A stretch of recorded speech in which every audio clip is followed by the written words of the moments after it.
এক বুজুর্গ আলেম তিনি প্রত্যেক জুমাবার দিনে দুরূদ শরীফ পড়েন কয়বার? সবাই বলেন। তার কখনো বাদ দেয়নি। একদিন একজন জিজ্ঞাসা করলেন, আপনি যে এত দুরূদ শরীফ পড়েন, কোনো ফায়দা কি জীবনে পাইছেন?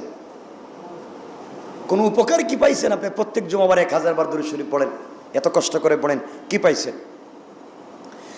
সেই বুজুর্গ আল্লাহর ওলি বললেন, আল্লাহর কসম, আমি নবী সাল্লাল্লাহু আলাইহি ওয়াসাল্লামের উপর 1000 বার দুরূদ শরীফ পাঠ করি, অতঃপর আল্লাহর কাছে আমার হাজত, আমার মনের ইচ্ছা পূরণের জন্য দোয়া করি।